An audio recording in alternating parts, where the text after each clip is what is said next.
dua jenis di zaman abad-abad yang pertama, kedua, dan akhirnya abad yang ketiga. Itu menjadi gereja organisasi sesudah gereja yang benar dianiaya. Amin. Gereja yang benar dianiaya. Dan mereka dibunuh. Itulah makanya kalau brother sister pernah membaca atau bahkan menonton di YouTube tentang martir di sepanjang abad-abad kegelapan itu. Amin. Maka itulah yang terjadi. Maka gereja yang benar itu dipenggal, dipotong. Seperti pohon dipotong. Tetapi mereka lupa kalau akarnya tetap terlindungi di bawah. Sehingga tiba waktunya pohon itu akan bertunas lagi. Itulah Martin Luther. Itulah kekristenan yang asli dihidupkan lagi. Tapi pokoknya tanaman ini masih kecil. Belum begitu terlihat. Masih keluar dari sistem organisasi denominasi. Masih keluar dari organisasi Katolik Roma. Jadi Anda harus paham sejarahmu. Seorang Kristen tidak tahu sejarahnya, itu bukan Kristen sejati. Seorang ayah tidak tahu sejarah, seorang anak tidak tahu sejarahnya, dia bukan anak. Bahkan apalagi seorang ayah tidak tahu sejarahnya, itu bukan ayah. Jadi kekristenan yang baik, yang asli harus tahu sejarahmu. Jadi Anda harus punya sejarah keluar dari buatan manusia. Masuk ke dalam buatan Tuhan. Anda harus punya sejarah. Amin. Anda harus punya pengalaman bersama Roh Kudus. Orang-orang yang dikeluarkan dari buatan manusia. Karena buatan manusia di zaman ini itu begitu sangat-sangat pengaruhnya besar.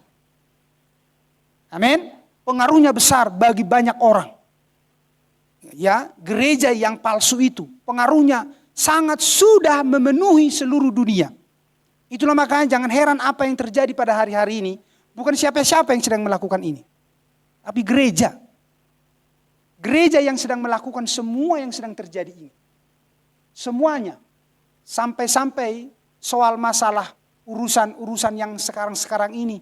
Virus dan vaksin itu semua perbuatan gereja itu. Gereja yang mana? Gereja yang palsu. Bukan gereja yang asli. Anda harus tahu tadi sejarahmu itu. Karena gereja yang asli sudah menjadi tahtanya setan. Gereja yang palsu itu sudah menjadi tahtanya setan. Anda sudah tahu sekarang gereja yang palsu, yaitu gereja buatan manusia. Di mana firman sudah dijual kepada penguasa. Itulah gereja yang palsu. Mereka lah yang sedang membuat kekacauan ini. Dan mereka seolah-olah menjadi jalan keluar. Anda paham itu? Haleluya. Itulah yang sedang terjadi. Karena dikatakan, Tuhan Yesus berkata sendiri bahwa musuhmu itu datang dari tengah-tengah kamu. Iya. Jadi makanya di dalam gereja lokal ada manusia yang percaya, gereja, orang percaya, ada yang pura-pura dan yang tidak percaya. Jadi mata Allah harus melihat itu semua. Firman Tuhan yang akan mendeteksi Anda itu asli atau palsu. Melalui hidupmu apa yang terpantul. Tahtanya Allah atau tahtanya setan. Dalam hidupmu apa yang datang. Pengaruh yang baik atau pengaruh yang jahat. Dan Anda dapat melihat itu semua pohon dikenali dari buahnya. Anda ingin dibawa ke arah yang mana. Dan kemauan siapa. Dan hal semua itu untuk menyenangkan siapa. Gak usah sekolah orang itu dapat dia pahaminya itu. Gak usah sekolah-sekolah tinggi orang bisa dapat memahami itu. Amin. Dan firman Allah itu sederhana. Kita hanya butuh Tuhan.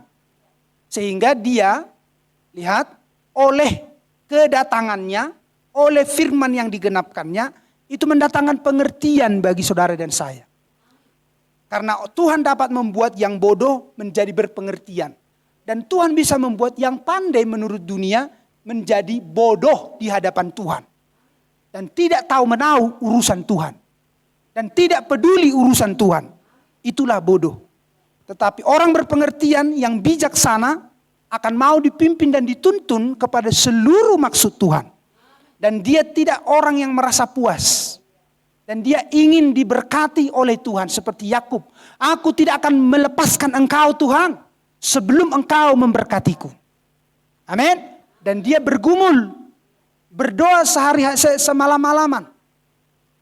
Haleluya. Dan dia berjumpa dengan Tuhan. Dan Tuhan di zaman ini bukan seperti pengertian lama kita. Tadi malam Tuhan berbicara kepada saya. Katanya, tetapi firman tidak dapat diajarkan. Amin. Haleluya. Firman tidak disingkapkan. Kalau Tuhan datang kepada seseorang, maka firman harus tersingkap. Yang tidak dimengerti, menjadi dimengerti. Amin. Bukan menurut versinya. Haleluya. Baik. Kiranya Tuhan menolong kita. Saya tidak terlalu panjang di situ. Kita akan langsung ke kitab Wahyu. Wahyu pasal 6 langsung. Ayat 7. Iya, haleluya. Jika saudara dan saudariku bawa jaket, pakai jaketnya. Ya, supaya jangan terlalu dingin. Ya. Baik, firman Tuhan, saya undang semua bangkit berdiri. Haleluya. Sejenak kita tundukkan kepala kita. Bapa yang baik, terpujilah Engkau, Tuhan, kami ingin mendengarkan firman-Mu, kami ingin diberkati oleh firman-Mu, kami ingin menghampiri Engkau, kuduskan kami semua Bapa, dan berkati kami oleh firman-Mu, singkapkan semuanya, demi kami dapat melihat kebaikan-Mu dalam hidup kami, dan kami ingin berjalan bersama dengan Engkau. Dan Tuhan, biarlah Roh Kudus bergerak di tengah-tengah kami, membuat kami nyaman dan mengerti apa yang Engkau kehendaki, dan kami lakukan supaya kami luput dari penghakiman. Terpujilah Engkau Bapa yang baik, mulialah Engkau, kuduskan kami semua, layakkan hamba-Mu. Dalam nama Tuhan Yesus Kristus kami berdoa. Amin. Baik, firman Allah, Wahyu 6, ayat 7 sampai 8. Iya. Firman Tuhan katakan, dan ketika anak domba membuka meterai yang keempat, aku mendengar suara makhluk yang keempat berkata, mari. Jadi berbicara makhluk ini Anda harus kembali ke Wahyu pasal 4. Ada 4 makhluk atau binatang yang mengelilingi tahta. Amin. Haleluya. Yang mengelilingi tahta. Ya, tempat aku mendengar suara makhluk yang keempat berkata mari. Dan aku melihat sesungguhnya ada seekor kuda hijau kuning.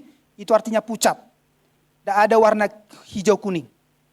Kalau ini dicampur hijau kuning itu artinya pucat. Jadi bahasa Inggrisnya itu yang sebenarnya. Dan orang yang menungganginya bernama maut. Dan kerajaan maut atau neraka itu artinya mengikutinya. Dan kepada mereka diberikan kuasa. Ya, atas 1/4 dari bumi untuk membunuh dengan pedang. Pertama ingat, membunuh dengan pedang, dengan kelaparan dan sampar dan binatang-binatang buas di bumi.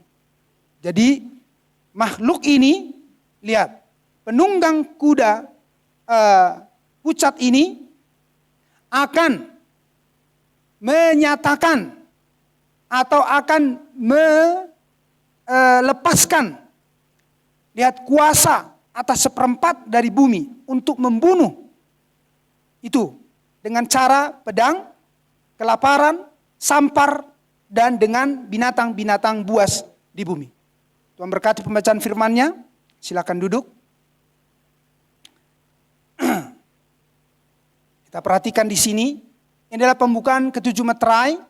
Yang salah satunya adalah meterai yang keempat yang kita baca. Di mana di sini berbicara tentang hal yang akan dikerjakan oleh iblis tersingkap. Hal yang akan dikerjakan oleh iblis tersingkap melalui kedatangan Tuhan, di mana Dia membawa gulungan kitab dari sorga, amin, yaitu adalah firman, namun itu tidak dapat dilihat oleh mata manusia, sebab itu ada di dalam Tuhan sendiri, namun itu memberikan simbol, amin, dan Dia turun, jika Anda membaca nanti Wahyu 10, amin, ayat 1 sampai 4. Anda akan melihat di situ bahwa dikatakan Allah itu datang sebagai malaikat perkasa. Amin.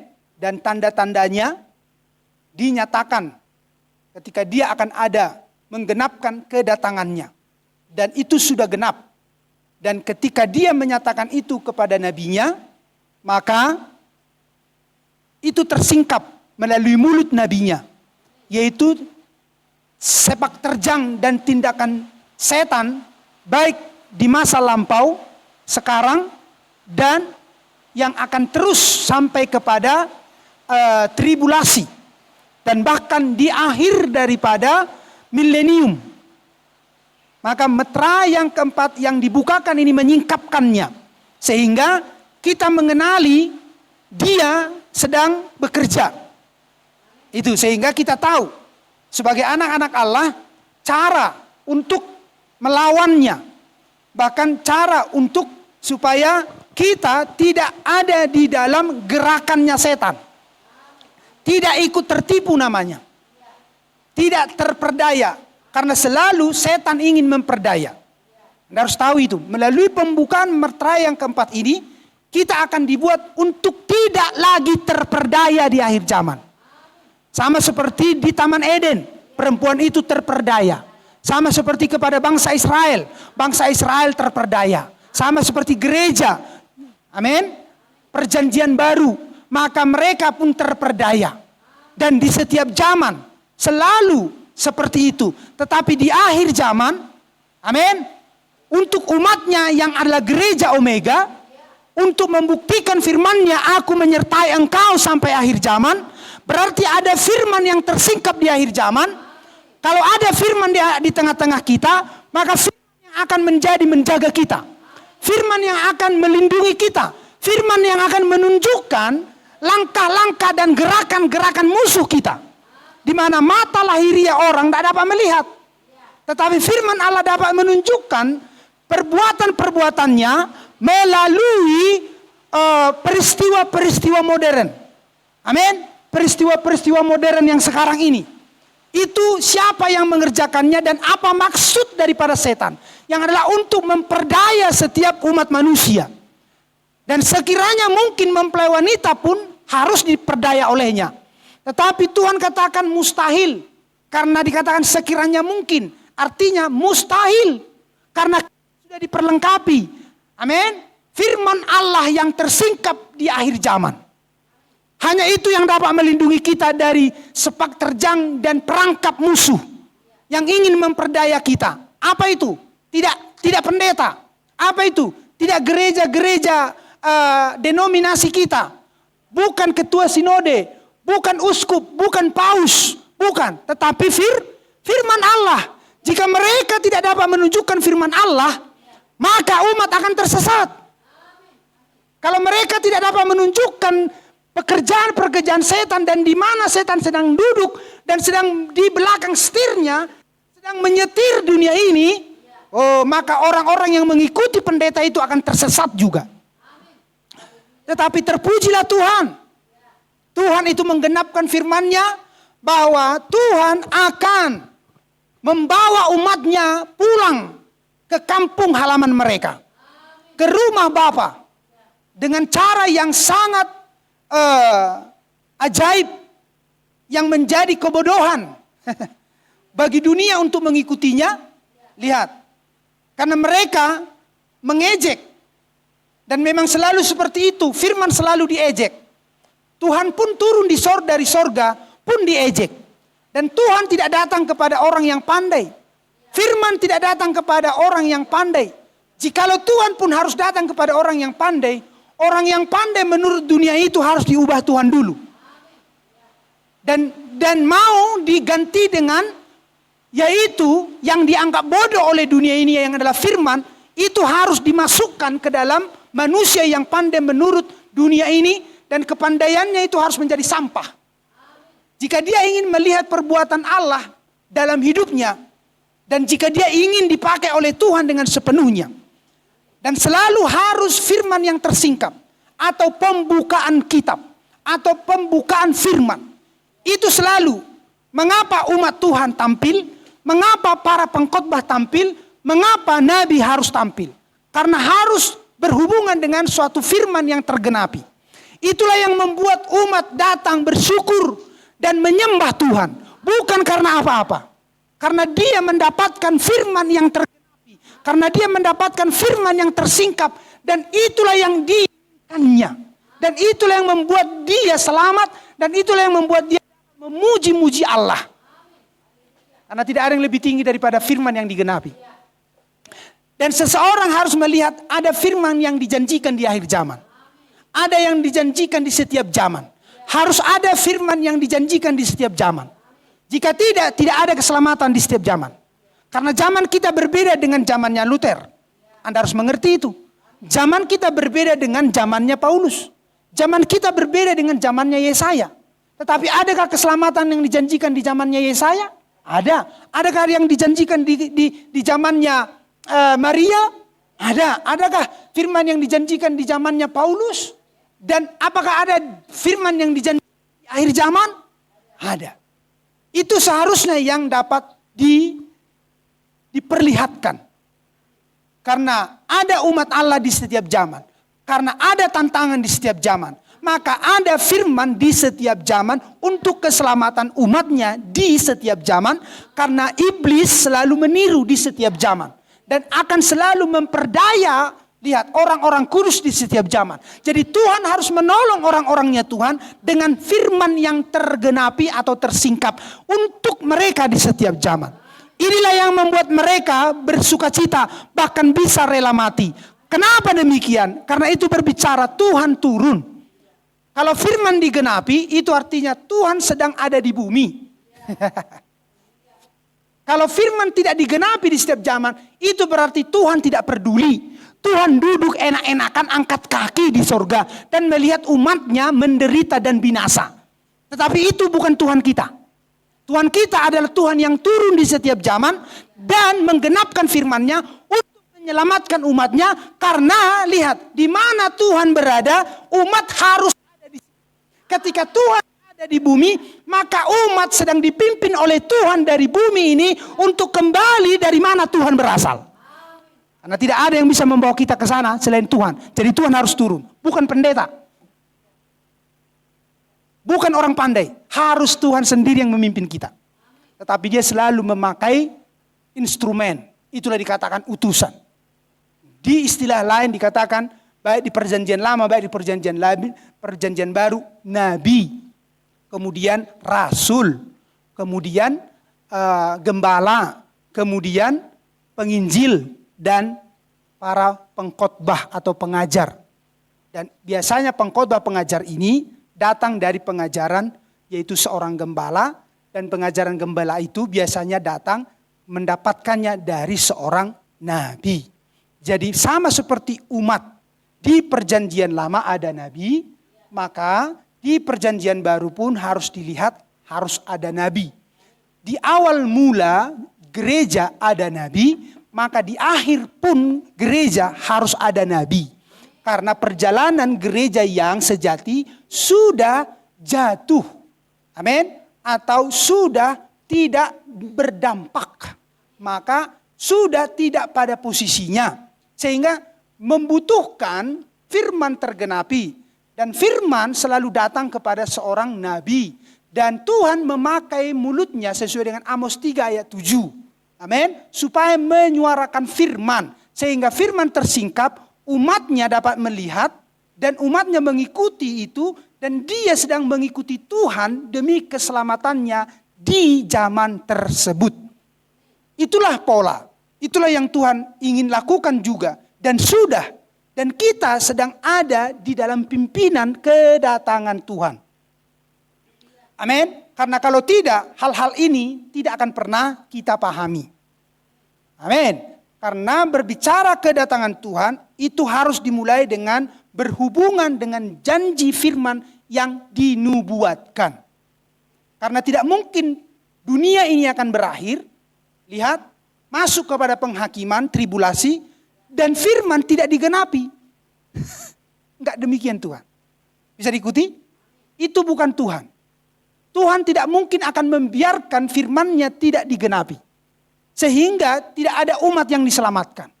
Karena untuk tampilnya sebuah umat, yaitu para penyembah dalam roh dan kebenaran, itu harus dimulai dengan firman yang tergenapi.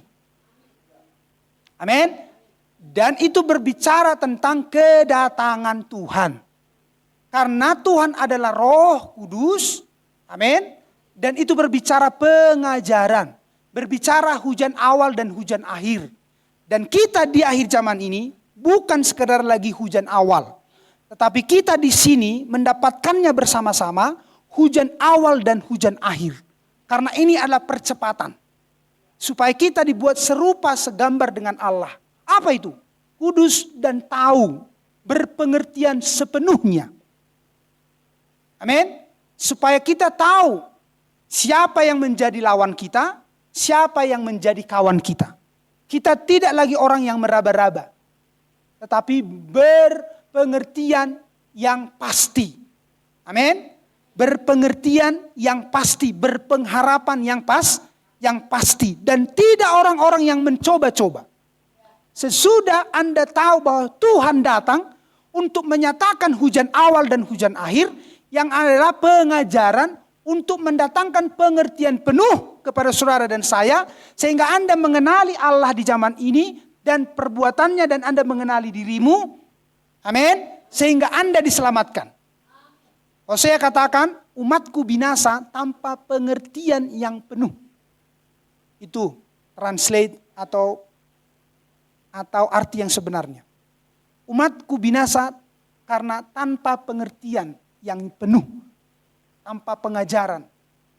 Tanpa pengertian yang penuh. Mereka tahu bahwa mereka umat. Tapi mereka tidak masuk kepada umat Tuhan yang sepenuhnya. Sama seperti kekristenan. Tahu mereka orang Kristen. Tapi tidak mau menjadi orang Kristen yang sepenuhnya. Amin. Tidak mau mengikuti Tuhan dengan sepenuhnya. Kalau sudah berbicara tentang uang, tentang waktu, tentang hal untuk diri sendiri, amin, itu sudah tidak mau lagi diganggu gugat privasinya. Amin. Tidak mau. Dan tidak tahu mengorbankan dirinya sepenuhnya kepada Tuhan. Karena dia tahu bahwa saya akan rugi. Kan hari ini lebih baik pergi ke sana supaya dapat nanti ini dan itu. Lihat. Dan mereka tidak mau lebih berkorban. Di satu sisi mereka tidak mau firman itu sepenuhnya. Mereka suka hanya firman yang begitu-begitu saja. Amin. Dan kita tidak orang yang demikian. Kita bukan orang-orang yang puas dengan hanya tahu bagian-bagian luarnya. Kita ingin orang yang mengenali Tuhan dengan penuh. Sama seperti saya. Jika saudara dan saya tidak mengenal saya sepenuhnya, Anda tidak bisa dekat dengan saya. Amin. Dan kalau Anda tidak memiliki pewahyuan untuk mengikuti, mendengarkan dan melakukan instruksi-instruksi dari mimbar ini, maka Anda akan orang yang memilah-milah. Anda akan mudah, gampang, undur dan tersinggung. Jika saudara tidak mengikuti khotbah dari mimbar ini oleh pewahyuan. Amin. Kepada jemaat yang tidak hadir pada saat ini pun, itu sering saya sampaikan. Bahwa keselamatan itu berbicara hubungan. Amin. Berbicara keselamatan itu adalah berbicara hubungan. Ya. Bahwa itu berbicara adalah orang yang dikenal dan mengenal. Itu berbicara keselamatan. Dan orang yang mengikut sepenuhnya. Bukan yang separuh-separuh apalagi seperempat. Sama seperti domba tidak dapat menyelamatkan dirinya. Adong depo tohamu domba boy menyelamatkan dirinya? Bisakah domba menyelamatkan dirinya? Tidak bisa. Domba harus dituntun. Apakah domba bisa memimpin dirinya sendiri? Tidak bisa. Dombalah suatu makhluk atau binatang yang tidak dapat memimpin dirinya sendiri. Dan Tuhan memberi perlambang umatnya itu seperti domba. Maka dibutuhkan gembala untuk bisa menyelamatkan domba itu. Hal ini bermaksud tentang jiwamu. Amin. Yang mengerti apa yang dibutuhkan jiwamu. Sama seperti domba, sama seperti gembala mengerti apa yang menjadi makanan bagi dombanya. Karena domba bisa keracunan. Anda paham? Domba bisa keracunan karena sembarangan makan. Maka gembala harus tahu di mana rumput yang pas untuk dombanya. Di mana rumput untuk supaya dombanya bisa hidup. Itulah makanya kita diberikan seperti pralambang bahwa kita itu seperti domba. Dan domba itu adalah tulus. Dia tidak pernah komplain kalau bulunya diambil. Dan tidak pernah berteriak. Amin. Haleluya. Kalau bulunya dipangkas. Karena itu baik bagi dirinya supaya dia nanti menghasilkan bulu yang lebih baik. Dan tubuh yang lebih wangi. Amin. Bayangkan kalau bulu itu sudah berlebat dan banyak kotoran. Maka itu harus dipangkas. Dan domba tidak tahu itu. Apa yang tahu? Gembala yang tahu. Begitulah halnya keselamatan kita dengan Tuhan. Kita tidak tahu dan tidak bisa memimpin diri kita sendiri. Dan kita tidak dapat memilih makanan apa yang baik bagi kita dari Alkitab ini. Enggak. Tuhan yang tahu. Itulah makanya dikatakan makanan pada musimnya. Firman pada zamannya. Tuhan tahu apa yang bisa menyelamatkanmu di zaman ini. Amin. Anda bukan seperti domba-domba yang katanya di dalam organisasi denominasi sana. Bukan seperti itu kita di sini. Amin. Sehingga mereka tidak menghasilkan bulu yang baik. Tidak menghasilkan hidup yang baik. Sebagaimana seekor domba yang harus patuh kepada firman Allah. Dia menjadi mirip seperti kambing. Apa kerjaan kambing? Nanduk. Amin. Nanduk kepada firman. Saya sedang tidak berbicara dengan jemaat dan gembalanya yang lahiria. Saya sedang membawa Anda kepada hal rohani. Bahwa gembala agung kita, gembala kita adalah firman. Gembala kita adalah firman. Gembala kita adalah Tuhan Yesus. Amin.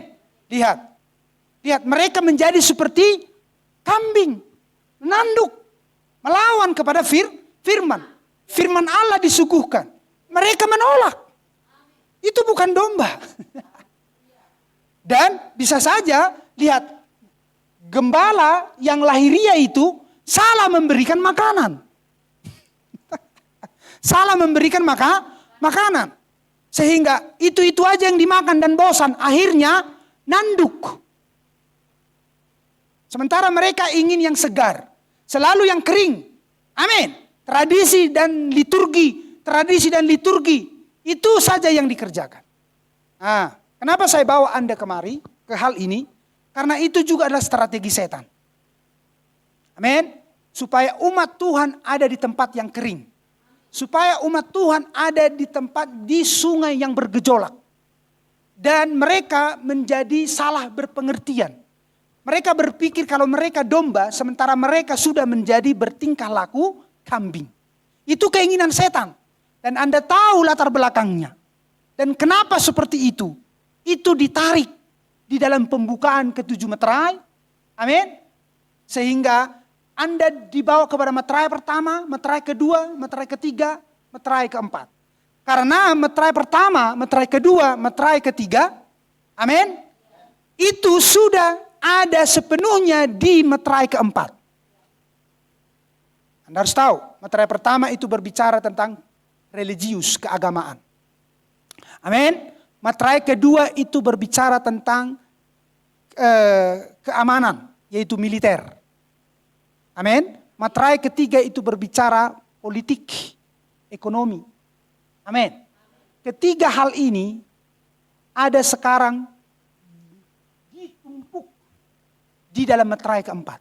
Apa itu yang dihasilkan oleh keagamaan yang palsu, yang tradisi, adat istiadat, amin. Kemudian keamanan, lihat gereja-gereja organisasi kita mencari aman dari pemerintah. Sehingga mereka bisa dengan sepertinya oleh kehendak Allah, mereka berkumpul dan mengumpulkan banyak orang. Sementara mereka lupa kalau mereka sudah minta izin dari penguasa dunia. Mereka tidak tahu kalau seharusnya mereka beribadah karena sekehendak Tuhan. Sekehendak firman. Jangan menambah, jangan meminta dukungan dari dunia. Dunia akan memberikannya, ya, itu yang dia inginkan. Amin. Dan yang ketiga adalah politik. Perhatikan di dalam kumpulan-kumpulan lama kita. Apa yang ada di sana adalah politik. Apa yang ada di sana adalah ekonomi. Bukankah seperti itu Anda perhatikan? Orang datang karena urusan politik, karena ingin mendapatkan jabatan. Karena apa? Karena pendeta itu ada hubungan dengan kepala dinas. Ada hubungan dengan itu dan itu. Urusan jabatan dan kelak mendapatkan pekerjaan. Dan lain sebagainya. Amin. Kemudian soal masalah ekonomi. Amin. Di sana orang berpikir kalau datang ke Tuhan berkat, berkat, berkat dan berkat. Kalau mengikut Tuhan, oh yang miskin menjadi kaya. Sudah diartikan menurut keinginannya. Amin. Padahal itu berbicara hal-hal surgawi. Firman Allah, pengertian, hikmat. Amin. Pewahyuan. Itu yang dimaksud yang miskin menjadi kaya. Rumah Allah, Anda dan saya yang dulunya kosong, diatur, ditata. Dan kekayaan surga diletakkan di dalam hatimu. Itu yang miskin menjadi kaya. Bukan berurusan soal ekonomi dunia. Kepala, ekor menjadi kepala. Anda mendengar itu? Itu sering dikhotbahkan oleh pendeta-pendeta besar. Jadi orang sudah salah sangka sedang mengikut Tuhan. Dalam mengikut Tuhan. Orang sudah mau disuntikan kalau mengikut Tuhan. Urusan berkat. Urusan berkat bagus sih itu. Tetapi bukan itu keasliannya. Itu sudah menambah dan mengurang. Itulah Injil sosial dan Injil kemakmuran. Inilah yang ditawarkan oleh gereja yang palsu itu. Gereja yang pertama-tama berorganisasi itu, Katolik Roma. Mereka lah yang menawarkan doktrin Injil sosial dan Injil kemakmuran. Siapa yang masuk ke dalam sistem mereka, mereka akan diperhatikan. Dan mereka tidak akan dibiarkan miskin. Dan mereka tidak akan pernah bisa diganggu. Karena mereka sedang mendapatkan akses-akses itu dari kekuatan dunia, organisasi mereka. Anda bisa rasakan itu. Dan sampai hari ini itu masih sedang bekerja. Kalau seseorang terhubung dengan mereka, bahkan di mana karismatik Pentakosta terhubung dengan mereka, maka itu tidak akan pernah tidak makan. Pasti akan makan itu. Kenapa? Akan didatangi. Terus ditawarkan unian kredit. Pernah dengarkan itu? Kredit, pinjaman. Akan ditawarkan itu. Asal kau turuti. Ini ada beberapa poin-poin penting yang harus kamu turuti. Dan mereka tahu bahwa berpikir bahwa itu kebaikan. Amin. Dan mereka terjerumus di dalam urusan pinjam meminjam. Itulah makanya sejak awal di tempat ini saya tidak berurusan dengan pinjam meminjam. Anda paham itu? Kita tidak perkenankan itu. Karena kita tidak ingin membebani orang lain. Seberapa yang ada, gunakan dan pakai itu untuk kemuliaan Tuhan. Dan gunakan itu karena mengasihi oleh Tuhan. Dan sama seperti ketika seseorang memberi, jangan pernah pikirkan untuk dikembalikan.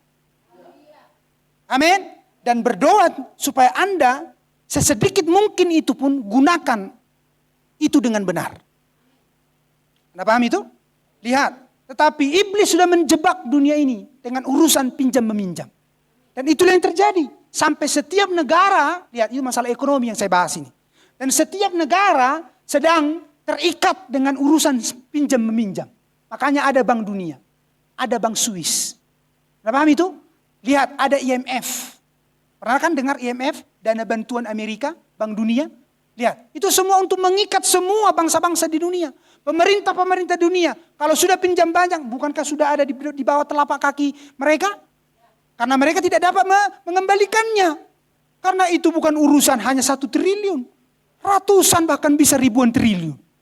Makanya Indonesia ini sudah anak yang umur 2 tahun pun. Atau yang baru lahir pun sudah punya hutang 5 juta. Anda paham itu? Sudah punya hutang baru. Katanya. Hutang katanya. Sudah dibebani hutang oleh negara ini. Tahu kalau dulu 10 tahun yang lalu saya dengarkan itu 2 juta. Sekarang 5 juta lebih bisa. Karena bertambah lagi hutang Indonesia. Bertambah lagi hutang Indonesia. Begitulah setiap negara. Itulah percabulan itu. Amin. Dan lihat apa yang memberi akses ke sana. Gereja. Di setiap negara, ketika ada itu gereja, mereka akan lebih mudah. Dan ketika mereka punya hubungan, supaya gereja, lihat, yang palsu itu bisa datang. Anda paham itu? Maka itu akan mempermudah pinjaman itu. Karena ketika tampil itu paus, dame madihamu. Imatong syanon. Alai di belakangan, berurusan soal tanda menangan, tanda tangan, cek dan cek ini. Itulah di belakang sana tak terlihat. Urusan birokrasi, urusan birokrat. Urusan antara dua negara. Karena Vatikan Katolik Roma itu sudah menjadi negara. Itulah negara di dalam negara, harus tahu. Vatikan itu adalah negara di dalam negara. Anda paham itu? Karena itu adalah berada di negara Italia. Anda paham itu? Maka Vatikan itu sudah menjadi sebuah negara. Makanya Paus diberi hak berbicara di PBB. Tidak ada keagamaan di dunia ini siapapun dia. Mau apapun agamanya. Tidak akan ada imamnya bisa berbicara di PBB. Karena mereka bukan sebuah negara. Bayangkan itu. Makanya benar apa yang dikatakan oleh Daniel. Perubahan kekaisaran Romawi itu jelas dilihat oleh Yohanes. Menjadi kepausan Roma. Dan itu menjadi sebuah negara. Punya hak. Suara di PBB atas dunia ini.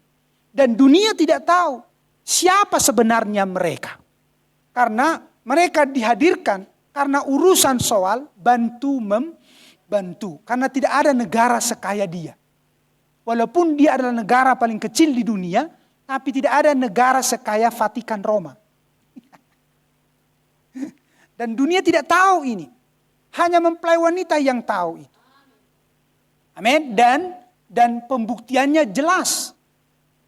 Ya, dan pembuktiannya jelas. Nah, lihat, maka semua itu sekarang ada di pembukaan meterai yang keempat.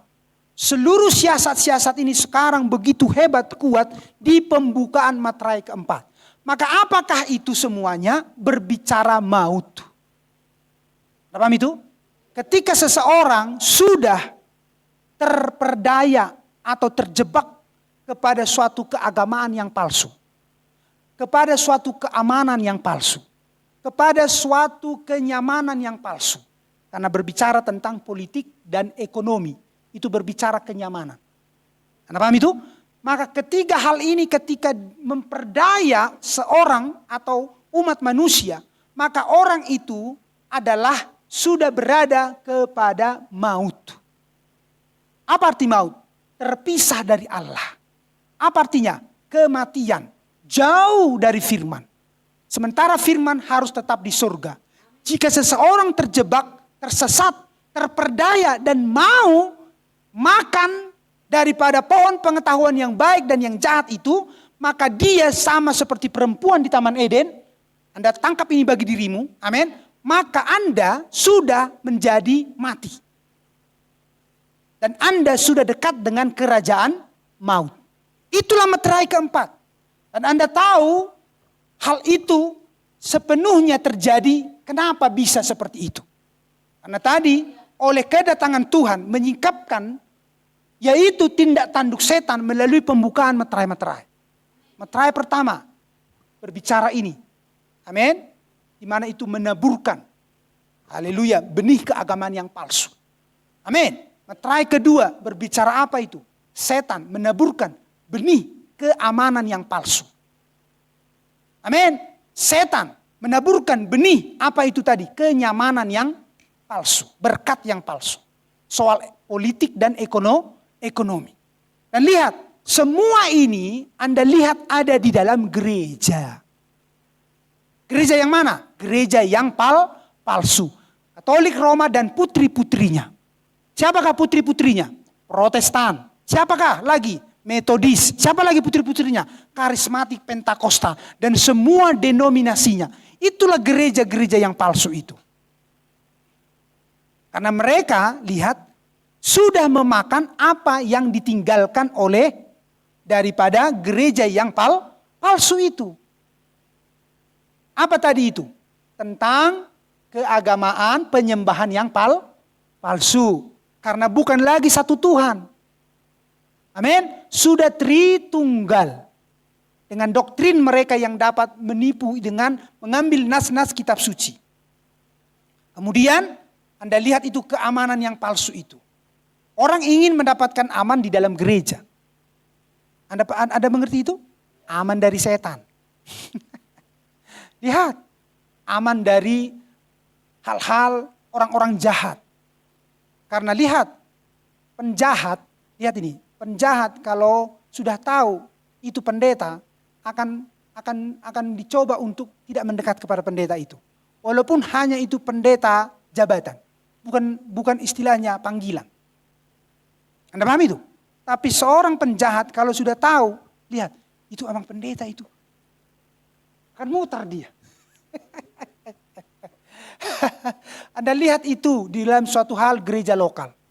Lihat itu, Anda mungkin pernah merasakan itu. Di satu tempat, abang situa di sana. Abang situa masih itu. Abang situa. Mutar dia ke sana enggak jumpa. Karena apa? Dia tidak mau ketahuan dia. Itu hal lahiriahnya itu. Nah, setan pun demikian. Amin. Haleluya. Nah, itulah yang ingin disingkapkan. Kita tidak ingin orang-orang yang seperti itu. Tapi kita adalah orang-orang yang tahu bahwa kita mengenali diri kita. Dan kita dikembalikan oleh kedatangan Tuhan. Bukan kepada keamanan yang palsu. Bukan kepada penyembahan yang palsu. Bukan kepada satu Tuhan. Tetapi dikatakan Tritunggal. Amin. Bukan kepada kenyamanan yang palsu. Tetapi kepada keaslian.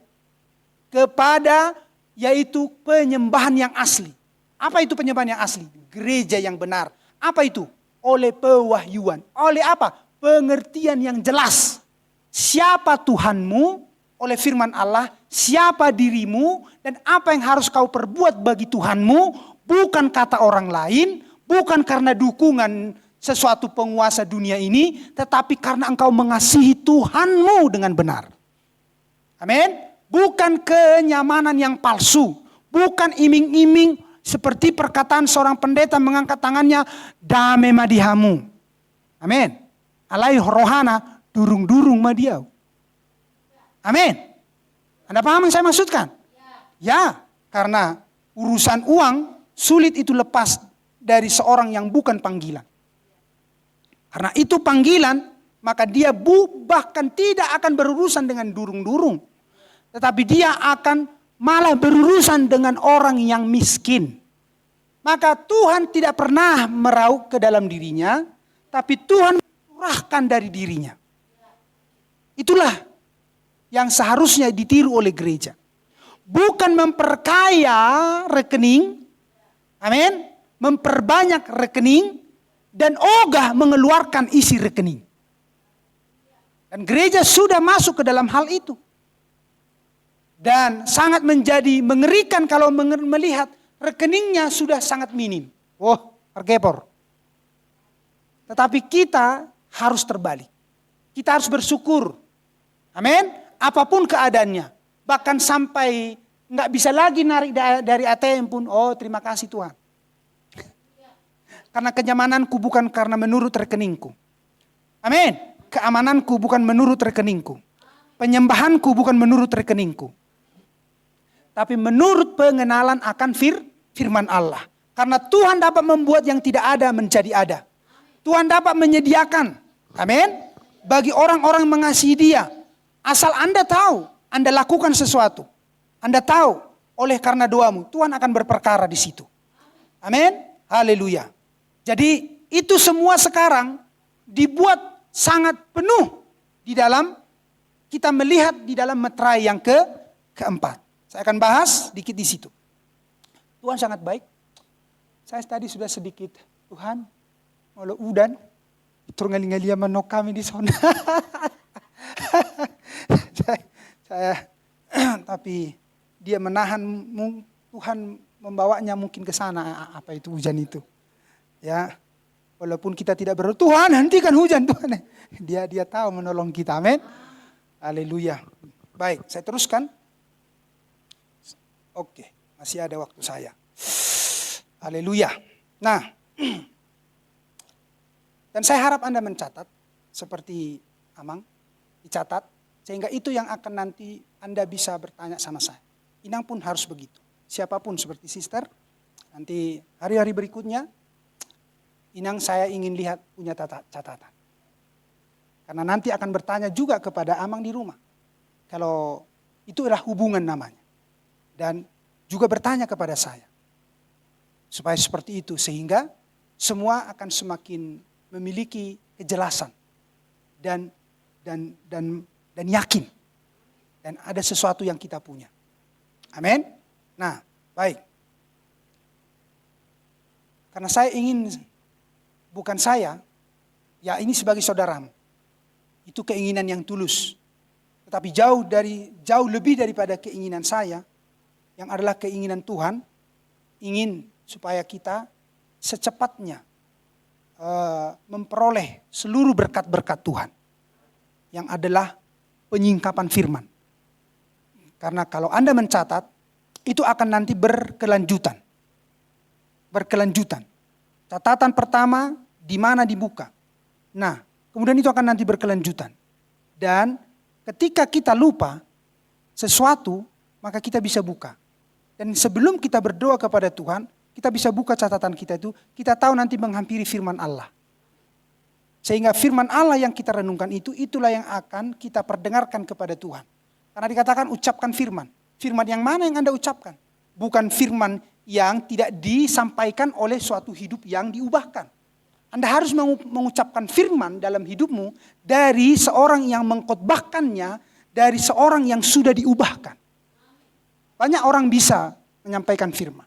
Tetapi itu tidak akan berdampak ketika itu tidak dari orang yang sudah diubahkan.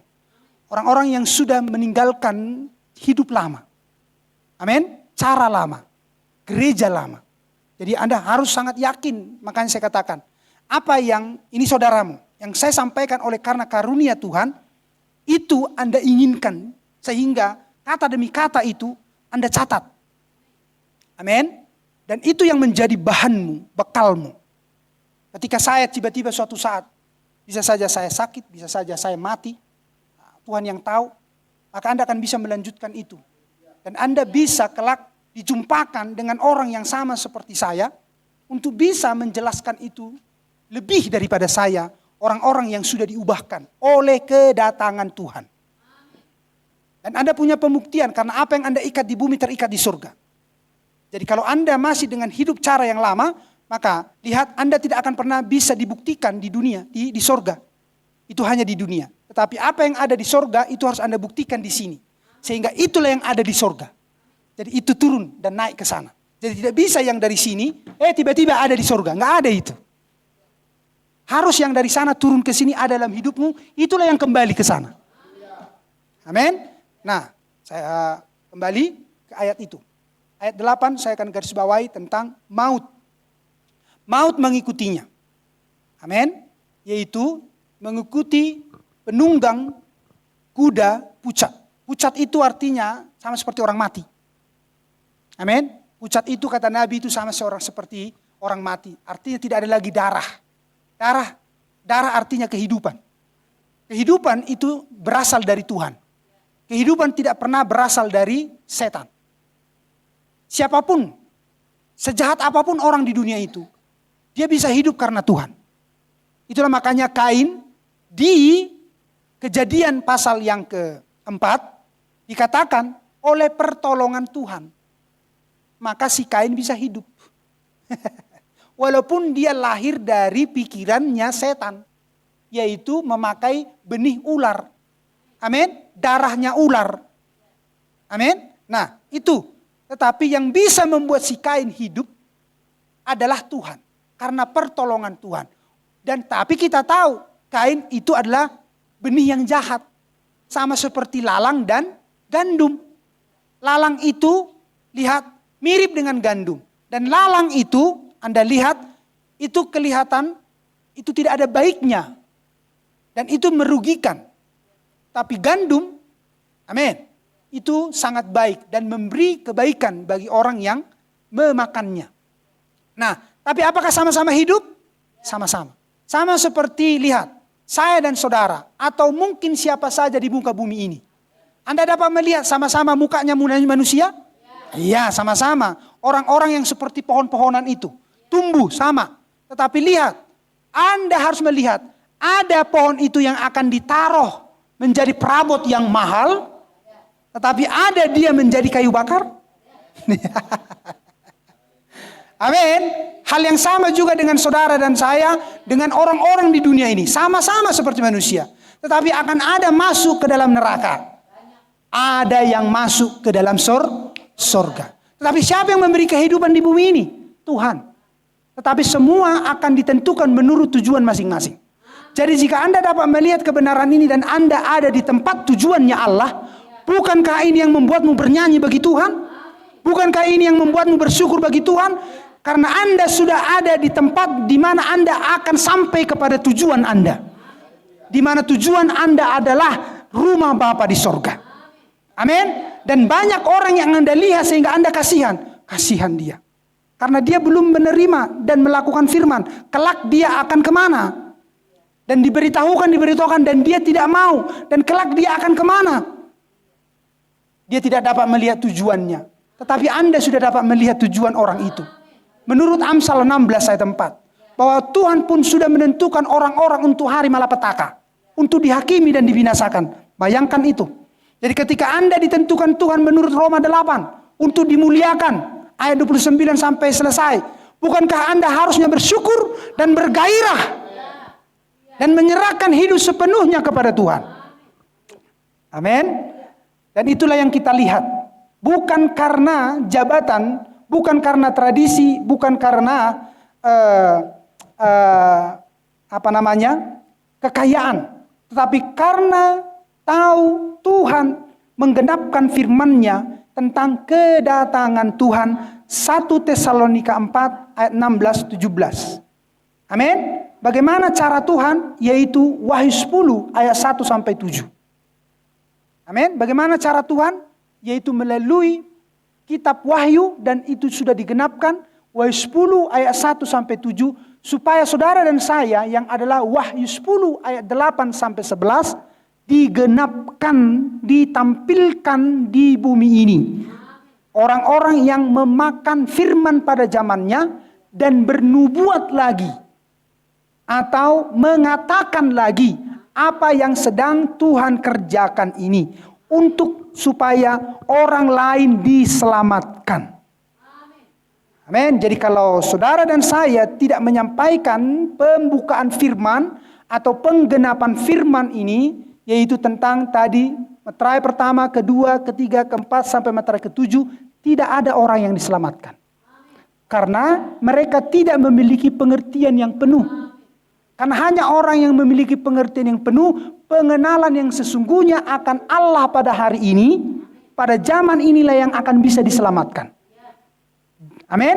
Dan kitalah orang-orang yang datang kepada cara Tuhan itu.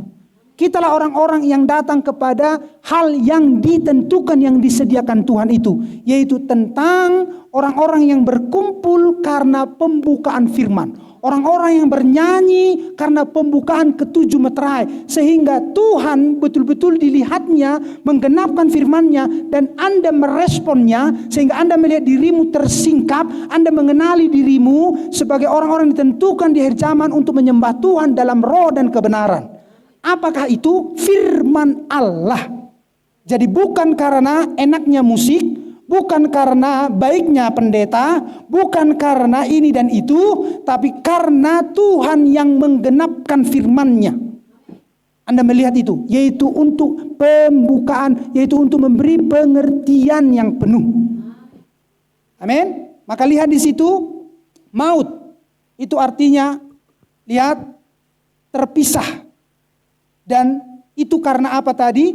Itu karena Anda sudah dilihat, Anda sudah melihat apa yang dikerjakannya melalui pembukaan meterai pertama, kedua, dan ketiga. Dikatakan dan kerajaan maut mengikutinya. Amin. Lihat. Kerajaan maut mengikutinya itu adalah setan sendiri. Apakah itu? Neraka. Amin. Apakah itu? Neraka. Itulah makanya Anda lihat di bumi ini sekarang, sorga ada di sini. Karena sorga sedang turun. Apa artinya? Tuhan sedang turun. Dan di bumi ini juga, setan ada di bumi. Neraka sedang naik ke bumi. Di sini sekarang. Itulah makanya peperangan sedang terjadi. Amin. Tentang anak-anak Allah yang disingkapkan oleh kedatangan Tuhan sedang berperang sesudah mengenali dirinya siapa, melawan neraka, melawan penunggang kuda pucat, maut yang sedang naik. 200 juta roh jahat sedang ada di bumi ini yang mereka sedang duduk di Dewan Oikumene, Dewan gereja-gereja sedunia Oikumene.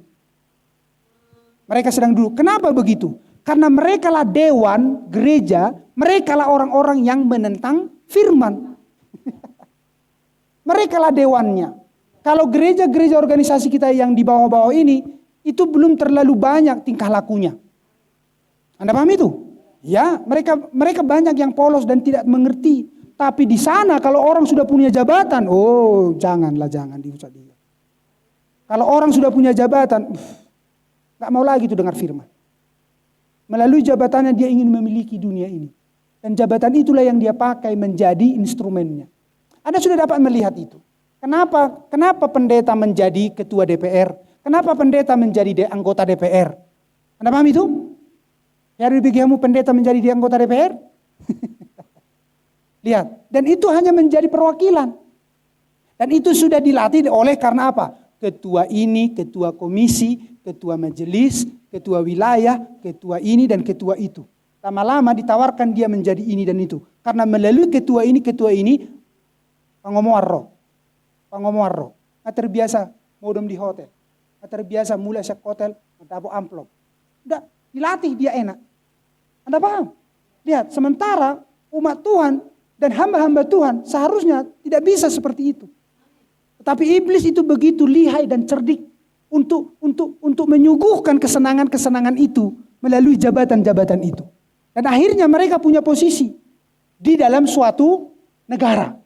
Anda paham itu? Dan dari sana mereka ingin ditempatkan ke arah yang lebih tinggi.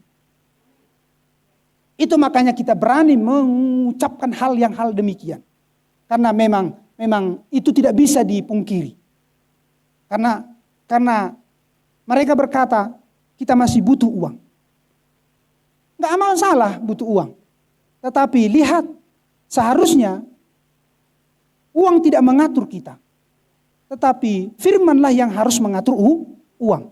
Sehingga kita bukan menjadi hamba uang. Karena dengan jabatan mereka sengaja tidak sengaja, mereka sudah diperdaya menjadi hamba uang. Tidak ada mulutnya akan berkata, enggak seperti itu saya amang. Nah, nyanya, daun amang. Ya. Amin. Tapi pada prakteknya mereka tidak bisa menderita. Amin. Pada prakteknya mereka tidak bisa menderita. Tetapi bagaimana dari satu mobil ke dua mobil. Dari satu rumah ke dua rumah. Dan lain sebagainya dan lain sebagainya. Dan mereka tidak mau rugi. Selalu ingin untung. Lihat.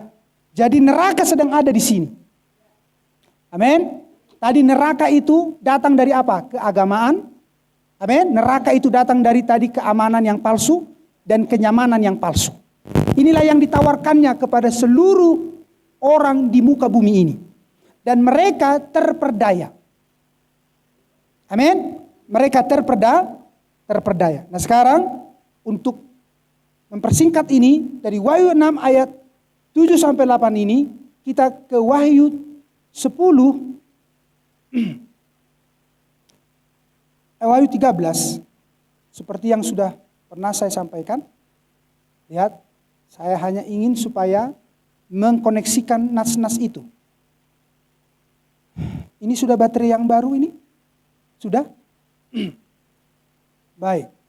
Dikatakan ayat yang ke-7 itu, dan ia diperkenankan untuk berperang melawan orang-orang kudus dan untuk mengalahkan mereka.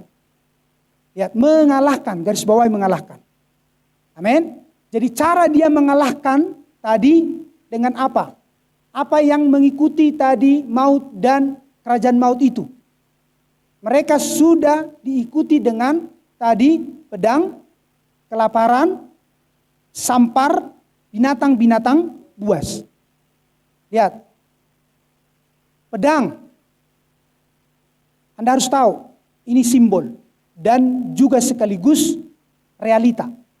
Semua yang hal-hal itu simbol dan sekaligus realita. Pedang itu berbicara juga firman. Tetapi firman yang palsu.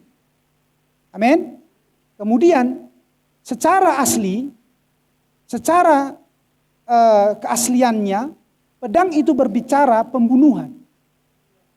Amin. Pedang itu berbicara pembunuhan atau menghilangkan nyawa. Lihat, itu akan Anda melihat itu ditarik oleh firman Tuhan, yaitu dikerjakan oleh gereja, yaitu gereja yang palsu itu. Dan gereja yang palsu itu tadi saya sudah sampaikan, dari mana itu dimulai. Di abad yang ketiga. Sesudah tadi, sudah dikasih tahu tentang keagamaan, keamanan, kenyamanan itu. Lihat, itu berbicara tentang doktrin Nikolaus, pengikut Nikolaus, kemudian Bileam, dan doktrin Isabel. Amin. Maka ketiga ini menjadi gereja yang palsu. Itulah gereja organisasi pertama, itulah Roma Katolik. Jadi supaya Anda tahu, iblis, amin, di dalam kumpulan ini, di dalam sistem ini, sudah datang kembali ke dunia ini, amin, naik, amin, dan dia ada di permukaan bumi, dan ingin menundukkan semua orang di muka bumi ini, bahkan dia ingin juga mempelai wanita, ingin tunduk kepadanya, amin, dengan cara yaitu mendatangkan pedang, amin, kelaparan, mendatangkan penyakit sampar, dan mendatangkan binatang-binatang buas. Tadi pedang saya sudah katakan apa itu. Secara kebenaran firman, Anda dapat melihat perlambangnya. Itu kalau dinilai dari kebenaran yang baik, pedang itu berbicara firman. Yang Anda harus tahu untuk di tangan orang benar. Maka firman harus ada di tangan orang benar. Pedang, untuk apa pedang? Membunuh. Membunuh siapa? Membunuh lawanmu. Siapa lawanmu? Iblis. Peperangan kita bukan melawan darah dan daging. Apa arti pedang? Memisahkan. Amin. Bisa memisahkan. Apa yang bisa memisahkan kita dari dunia ini dan segala sistemnya? Firman. Amin. Nah, itu keinginan Tuhan. Tetapi iblis menggunakannya dengan yaitu firman yang palsu. Apa yang dilakukannya? Membunuh. Membunuh siapa dia? Membunuh sebanyak mungkin orang. Sehingga jauh dari itu Tuhan, seperti dulu setan sudah menggunakannya yang adalah pikirannya. Yang diterima oleh perempuan itu adalah perlambang gereja. Itulah yang sedang terjadi mulai dulu sampai hari ini. Amin. Yang sedang masih bekerja yaitu misteri meterai yang keempat, penunggang kuda pucat. Dan Anda tahu itu adalah setan. Di atas tunggangannya, instrumennya yaitu gereja yang palsu itu. Anda paham itu? Haleluya. Dan seluruh putri-putrinya. Maka kenapa Anda di Wahyu pasal 18 diteriaki oleh Tuhan? Hei umatku, keluarlah engkau dari mereka. Karena Tuhan memperlihatkan kita, ternyata kita terjebak tadi di misteri ini. Kalau enggak, kita akan ikut dihukum bersama seperti mereka akan dihukum. Karena mereka sudah salah menggunakan apa yang disediakan Tuhan. Itu tadi pedang. Dan sudah membunuh, gereja yang palsu ini sudah membunuh mulai dari sana sampai hari ini. Di sana sudah dimulainya 68 juta orang Kristen. Yang asli itulah tadi pokok yang benar itu. Amin. Kemudian terus di setiap zaman. Misteri Hitler Anda harus tahu. Itu adalah misteri peperangan komunis dengan gereja Katolik Roma. Karena itu berbicara kekuasaan. Katolik Roma ingin terus menguasai dunia. Tetapi muncul yang adalah komunis. Dan mereka tidak tahu bahwa komunis dipakai oleh Katolik Roma. Karena komunis itu harus Anda tahu peningkatannya. Dari fasisme, kemudian kepada nazisme, kemudian akhirnya menjadi komunisme. Amin. Nah, kemudian Anda apa? Lihat Anda di situ pedang. Jadi Anda harus lihat tragedi-tragedi pembunuhan. Amin. Anda harus tahu siapa dalang semua itu. Haleluya. Kemudian kita belum ada jam 5 kan? Sudah? Atau sudah lewat? Belum kan? Setengah 5. Cuaca yang ini enggak enak. Amin. Jadi saya sudah sangat cepat. Kiranya Anda dapat menangkap. Saya sudah seperti lokomotif puf udah begitu. Ya, saya pikir sudah jam 5. Oke. Terpuji Tuhan. Kiranya Anda gairah. Amin. Iya. Saya rasa jam 5 pun kita selesai, tidak terlalu masalah kan? Ya, nah baik. Sedikit lagi ya di sini. Kemudian dikatakan di situ tadi apa tadi? Kelaparan. Jadi Anda harus tahu siapa dalang kelaparan selalu di dunia ini, di setiap zaman. Ya, tidak ada selain semua penderitaan itu datang dari setan. Dan setan Anda tahu tadi di mana dia duduk dan dari mana dia selalu mendatangkan kelaparan. Dan itu sudah dikerjakannya dulu di sana kepada orang Kristen mula-mula. Mengambil harta mereka. Anda paham itu? Mengambil tanah mereka. Mengambil milik mereka. Karena mereka tidak mau tunduk kepada doktrin gereja yang palsu ini. Dan itulah yang sudah dikerjakannya terus sampai hari ini. Anda paham itu? Di zaman akhir ini karena munculnya soal masalah hak bebas. Tentang munculnya hak. Persamaan hak. Sehingga ini sedikit diredam. Tetapi dia tahu cara pergerakan yang berikutnya. Itu masuk kepada penyakit sampar. Kalau orang sudah miskin, sudah diambil hartanya, kan sudah menjadi miskin. Dipaksa. Terjadi pemaksaan di setiap zaman. Dan mereka memakai bukan hal yang seperti rohani kelihatannya dari mimbar. Tapi mereka bergerak dari hal yang lahiriah. Makanya ada dikatakan itu paus putih dan paus hitam. Yang selalu didengar dunia ini dan ditonton dunia ini dan didengarkan oleh umat mereka adalah paus putih. Tapi mereka tidak tahu kalau doktrin ataupun keputusan mereka dilawan, maka yang bergerak adalah paus hitam. Apa itu istilahnya? Yaitu kelompok Jesuit. Amin. Kelompok Jesuit. Kelompok yang menjaga kestabilitasan daripada paus putih. Di mana itu adalah satu kesatuan. Supaya organisasi ini tetap jaya dan mereka akan sama seperti dulu kekaisaran Romawi tetap menjadi penguasa atas dunia. Karena mereka kaya menurut Wahyu pasal 3 dan semua putri-putrinya pun ikut kaya. Malu omak nangamora, boruna pe pasti mora? Pasti dong, apalagi seorang ibu mana mau melihat putrinya gak pakai bedak. Gak ada itu. Amin.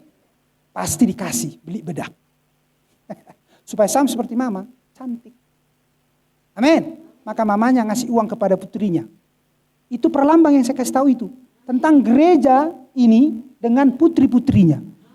Ibu daripada gereja yang palsu adalah Katolik Roma. Dan Anda tahu putri-putrinya. Sama seperti Katolik Roma, begitu juga dengan gereja-gereja hari-hari ini. Semua ingin menjadi kaya. Karena itu dikatakan dalam Alkitab. Dan demi mendapatkan itu mereka mau normal. Mereka kembali menjadi normal. Mereka tidak bisa melihat firman. Karena untuk sebuah pengangkatan dibutuhkan penderitaan. Dengan menerima normal, tusuk sana, tusuk sini, juluk sana, juluk sini, vaksin sana, vaksin sini. Mereka tidak ingin menderita. Karena mereka ingin normal, sama seperti dunia ini. Bisa ke sana, bisa ke sini, suka-suka, bisa begini. Oke lah, tusuk sana, tusuk sini. Karena kalau tidak bisa. Anda paham? Maka mereka ingin normal lagi. Kenapa? Karena ingin menjadi kaya lagi. Karena mereka masih sedang membangun. Jadi bagaimana nanti ke sana? Bagaimana begini? Kan dari mana nanti datang gaji? Kalau saya kan pegawai negeri, gak mungkin saya. Dari mana saya dapat gaji? Ya udah julullah. Tapi ditanya, kamu Kristen? Kristen. Padahal Kristen apa? Kristen itu hidup oleh iman.